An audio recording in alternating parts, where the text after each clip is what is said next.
Season 6-ൽ നിരവധി താരങ്ങളാണ് വന്നു പോയത്. അവരിൽ ആദ്യ ദിവസങ്ങളിൽ സോഷ്യൽ മീഡിയയിൽ തരംഗമായി മാറിയ താരമാണ് രതീഷ് കുമാർ. മുൻ സീസണുകളിലെ ശക്തരായ മത്സരാർത്ഥികളുടെ സ്വഭാവങ്ങളും രീതികളും ഇമിറ്റേറ്റ് ചെയ്യാൻ ശ്രമിച്ചതാണ് രതീഷിന് അബദ്ധമായത്. എന്നിരുന്നാലും സോഷ്യൽ മീഡിയയിൽ ചർച്ചകൾ രതീഷിൻ്റെ പേര് നിറഞ്ഞു നിന്നിരുന്നു. ശക്തനായ മത്സരാർത്ഥി എന്ന് തുടക്കത്തിലെ പേര് നേടിയെങ്കിലും ആദ്യത്തെ എവിക്ഷനിൽ തന്നെ രതീഷ് പുറത്തേക്ക് പോയി. ഇനിയൊരു അവസരം കൂടി കിട്ടുമോ എന്ന് താരം ചോദിച്ചിരുന്നു. ഒടുവിൽ രണ്ടാമതും ഒരു അവസരം കൂടി രതീഷിന് കൊടുത്തിരിക്കുകയാണ് ബിഗ് ബോസ്. 50 ദിവസം പൂർത്തിയായതോടെയാണ് ഗസ്റ്റായിട്ട് രതീഷ് ബിഗ് ബോസിലേക്ക് തിരികെ പ്രവേശിച്ചത്. രതീഷിൻ്റെ തിരിച്ചുവരവ് ബിഗ് ബോസ് ആരാധകർ ആഘോഷമാക്കിയിരുന്നു. കാരണം ശക്തനായ ഒരു മത്സരാർത്ഥി വീടിനകത്ത് ഇല്ല എന്നതാണ് പ്രധാന ആരോപണം.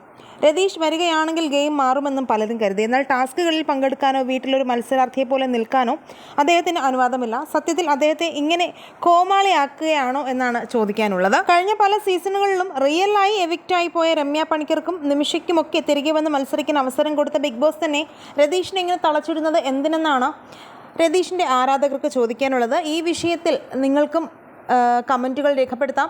സീസൺ 6-ലെ നിങ്ങളുടെ ഇഷ്ട മത്സരാർത്ഥി രതീഷ് ആണെങ്കിൽ ഐ ലൈക്ക് രതീഷ് എന്നും ഇല്ലെങ്കിൽ ആരാണ് എന്നുള്ള കമൻറ്റും അയയ്ക്കുക. വീഡിയോ ലൈക്ക് ഷെയർ ചെയ്യാനും ചാനൽ സബ്സ്ക്രൈബ് ചെയ്യാനും മറക്കല്ലേ ഫ്രണ്ട്സ്.